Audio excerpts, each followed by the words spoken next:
Hello మావా, welcome to YouTube channel movie సైక్స్. ఇందాకే ఒక సినిమా చూసా. సినిమా పేరు వచ్చేసి Bakasura restaurant. Harsha Chemudu alias Viva Harsha garu act చేశారు ఇందులో. ప్రవీణ్ గారు చాలా మందికి తెలుసు, సైడ్ క్యారెక్టర్స్ గా కమిడియన్ రోల్స్ లో చాలా చేశారు. సో వీళ్ళిద్దరి మెయిన్ ఫ్రెండ్ ఫిలిం అనేసరికి నాకు కొంచెం ఇంట్రెస్ట్ వచ్చింది. And some kind of horror elements ఉన్నాయి ఈ ట్రైలర్ లో. సో మూవీ ఎలా ఉంటది అని ఎక్స్పెక్టేషన్స్ తో వెళ్ళిపోయాను. సో అసలు మూవీ ప్లాట్ ఏంటి అని అంటే, ప్రవీణ్ గారు ఉంటారు. ప్రవీణ్ గారికి ఎప్పటి నుంచో మనీ అంతా మంచిగా కూడబెట్టేసి ఒక రెస్టారెంట్ కట్టాలి అని ఒక హోప్ ఉంటుంది. దానికోసం డిఫరెంట్ అటెంప్ట్స్ చేస్తారు. యూట్యూబ్ వీడియోస్ తీస్తారు, కొన్ని ఏదో ప్రయత్నాలన్నీ చేస్తారబ్బా సింపుల్ గా. సో అలాంటి టైంలో అనుకోకుండా హర్ష చేముడు గారు వాళ్ళ లైఫ్ లోకి ఎలా ఎంటర్ అవుతారు, ఆ తర్వాత వాళ్ళ లైఫ్ ఎలా మారింది అనేది కంప్లీట్ స్టోరీ మనకి. సో ఈ మూవీలో నేను స్పాయిలర్స్ ఏం రివీల్ చేయట్లేను. మూవీ పర్ఫార్మెన్స్ వైజ్ గా ప్రవీణ్ గారికి ఒక గ్యాంగ్ ఉంటది. లైక్ ఒక రూమ్ లో 4-5 ఉంటారు కదా. సో వాళ్ళతో స్టే చేస్తూ ఉంటారు. సో వాళ్ళ మధ్యలో జరిగే కాన్వర్సేషన్స్ అండ్ హర్ష గారు ఎలా ఎంటర్ అవుతారు అండ్ ఇంకొకరు ఉంటారు క్యారెక్టర్.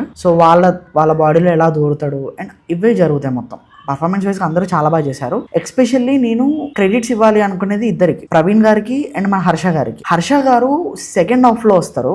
హర్ష గారి యాక్టింగ్ సెకండ్ హాఫ్ లో నేను చూస్తున్నప్పుడు అయితే నాకు కళ్ళలో వాటర్ వచ్చాయి అబ్బా.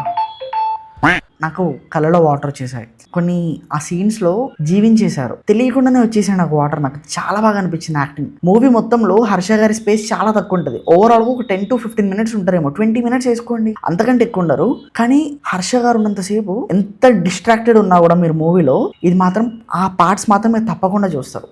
అండ్ ప్రవీణ్ గారు కూడా ఆ రోల్లో జీవించేశారు, చాలా బాగా చేశారు. అండ్ ఓవరాల్ గా మూవీ గురించి మాట్లాడుకుంటే it was okay movie, not తుర్మని చెప్పను, it was a decent movie. And థియేటర్స్కి వెళ్ళి చూడొచ్చు అని అడిగితే థియేటర్స్ మేబీ ఫుల్ అవ్వవు, ఎందుకంటే ఇట్స్ ఏ నార్మల్ ఫిల్మ్ కాబట్టి. మేబీ ఓటీటీలో ఇవ్వడానికి థియేటర్స్ కి ముందే రిలీజ్ చేశారు అని అనుకుంటా. 14th కూలీ పెట్టుకొని ముందు అది పెట్టుకొని మధ్యలో రిలీజ్ చేశారు అని అంటే మేబీ ఇది ఒక ఓటీటీ కోసం ఇవ్వడానికి ముందే థియేటర్స్ కి రిలీజ్ చేశారు అనుకుంటా. థియేటర్స్ లో కుదిరితే చూడండి, మోస్ట్లీ ఓటీటీలో చూడడానికి ట్రై చేయండి. It's a must watch OTT film అని చెప్తాను నేను. అలా టైం పాస్ గా కూర్చొని ఎక్కడ కూడా లాగ్ లేకుండా, అంటే సెకండ్ హాఫ్ లో కొంచెం లాగ్ ఉంది, ఓవరాల్ గా అయితే మూవీ చూడొచ్చు. హర్ష గారి యాక్టింగ్ కోసం చూడొచ్చు, ప్రవీణ్ గారి యాక్టింగ్ కోసం చూడొచ్చు.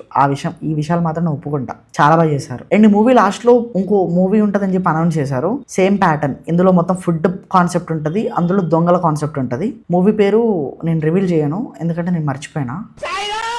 స్టోర్పురం సంథింగ్ ఏదో ఉంటుంది. ఓటీటీలో అయితే మిస్ అవ్వకండి, ముందే చెప్తున్నా. సో ఇలాంటి రివ్యూస్, సజెషన్స్ అండ్ అప్డేట్స్ ఇంకా కావాలి అనుకుంటే మన ఛానల్ని సబ్స్క్రైబ్ చేసుకోండి. అండ్ ఆ నోటిఫికేషన్ కూడా కొంచెం ఆన్లో పెట్టుకోండి, ఓకేనా? Thank you and will see another video. Bye మా.